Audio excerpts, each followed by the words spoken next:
Well, that sucked. Hello, welcome aboard the Paul Gallant Show on this Tuesday, August 15th of 2023. Your beloved Houston Astros lost to the Miami Marlins yesterday, 5-1. They're now 3.5 games back in the AL West of the Texas Rangers, who played the absolutely worthless Los Angeles Angels of Anaheim and beat them 12-0. At the very least, the Seattle Mariners seem to be coming back to earth. They lost in walk-off fashion to the Kansas City Royals. So you're still 4 games up on them. Welcome aboard the most interactive sports talk show in town. You know how to get aboard if you want to. 713-780-3776 to call in and to text. And you can join on Twitch, twitch.tv/ESPN975, or on Twitter at Gallant Says, at Sean A. Mapes Behind the Glass, at ESPN975. We'll also talk about today some of the great lies in sports history, seeing as everything that we seem to know about The Blind Side, starring, of course, Sandra Bullock, who I believe won an Oscar. Everything we know might be a lie on that front. And the Texans are getting squabby at practice.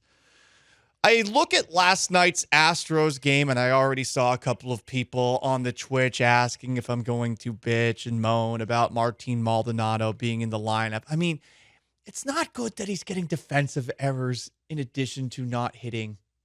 But I want to open up today's show by asking this question. What is the Astros' biggest strength? Yesterday, I outlined how they have been playing well since the All-Star break. They're 18-11. That's a pretty damn good winning percentage. I believe averaged over 162 games. We're talking about an 100-win season. But with the way that Texas continues to play, I hate to use this term, I almost feel like it's dropping a C-bomb. Whenever I see the two words "be better" online, it makes my blood boil. But that's sort of where the Astros have to be. So what's legitimately another level that they can get out of themselves right now? And we're talking about it from a realistic perspective, because compared to last year, I don't know that there is one function of the Astros that is dominant like there were some last year. We've known about the bats for a while, not just this season. Last season, too. There was sporadic offensive production in last year's postseason. We know they're inconsistent, as evidenced by on Friday and Saturday, you get 11 runs, but Sunday, you strand 9, you go 0 for 8 with runners in scoring position, you score once, and then yesterday, you strand 10, you go 2 for 12 with runners in scoring position. And I know Dusty Baker delivered the tried and true, which I hate this. I remember Dallas Keuchel was the king of this when he was pitching for the Astros. Like, well, the score didn't indicate how well we hit the ball. The score didn't indicate how well I pitched, was what Keuchel always used to say. Okay, sure, fine, I got it, blah, blah, blah, blah, blah, blah. Still, you didn't score. And it's 2 days in a row of that after you scored 11 runs on Friday, 11 runs on Saturday. I don't know, save some runs. Paul, that's stupid. Well, I've bought into it because I'm not smart when it comes to baseball. But we know what the bats are. I feel like you've got some great guys hitting right now. Jose Altuve wins AL Player of the Week. He had another 3 hits. I think he's got, 4 3-hit games over the course of the last, 8 games or so.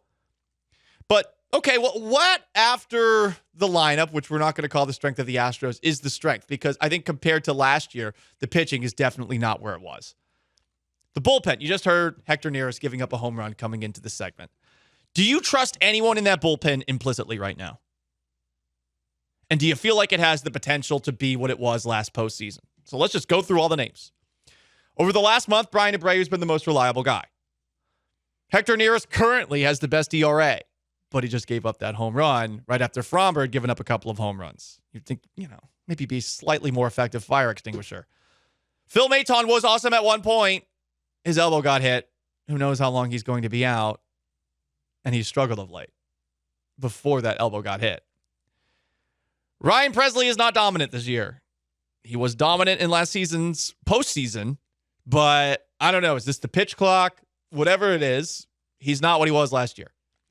Kendall Graven is probably not the guy that we saw a couple of years ago. His first couple of appearances against the Yankees don't make you feel great. Ryan Stanek, you're essentially using as a break in case of disaster mop. And Jesus, Rafael Montero exists. So who in the bullpen are you looking at and you're like, yeah, I trust that guy? That can't be the strength of none of those guys or that person. And then you got the starting pitching, and the starting pitching should be the strength. You got Justin Verlander back, but he's been far from dominant since his return, and he really hasn't been dominant this season, though he did have a stretch where he was throwing a sub-2 ERA, about a month or so.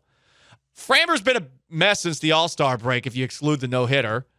Christian Javier's taken a step back. Hunter Brown's in the midst of what seems to be a sophomore slump. JP France has been your most reliable pitcher. Plenty of season left. Nothing to panic about. It's just 3.5 games. You get a series against the Rangers to open up the month of September. But if we're looking for the Astros to play a little bit better right now, keep pace with the Rangers, I'm looking at what's the strength that's going to be able to allow them to do that. And it's not there right now. Definitely could be back. We still got what? About 40 days or so until the playoffs begin. But are they going to be able to make it up? Are they going to be able to be better? Let me know. 713-780-3776 to call, to text. Pinch 8, 42 games left in the season, Paulie. Please don't cry. Just kindly jump off the bandwagon. See, this is the kind of pussy response that I'm expecting from a lot of the people who can only see it through the blue and orange glasses. Can we not have honest conversations among ourselves? Can we not do that? That's not a good comeback. It's just, be on the bandwagon or don't. Well, look, I got faith, but I'm asking, what's the strength of the team? I'm sorry, I'm not in the mood to deal with that. Not today. I'm just not. Sean, strength of the team. You got to pick one. Maybe we play a game of what? Marry, passion, kill? Starting pitching, bullpen, bats. I don't know. You kind of went through how you don't trust any of it. I don't know. It's not like I think they're bad. It's more what's the absolute strength. But everything that you say, or everything that I would say, you'd be like, Hector Neris, not sure. And Fromber hasn't been good. I don't know. Yeah. They're 68 and 51 on accident. What do you think of all of those units is most likely to kick it into a new gear? I guess I got to say the starting pitching. Framber was the starter for the American League. At least it seemed like he was going to be, right? And then all of a sudden there was who's going to play in the All-Star game? I'll be honest. Did he start the All-Star game? I don't even remember anymore. Okay, I thought he did. This is you know what? I watched the All-Star game, didn't I? But I didn't remember very much of it. You have on top of that, Verlander, I think, is capable of pitching at a level that we saw last year, but then you ask the question, well, what about in the postseason? And with Javier and Brown, you're and with JP France, I'm sort of when's the other shoe going to drop? Just doesn't feel very realistic.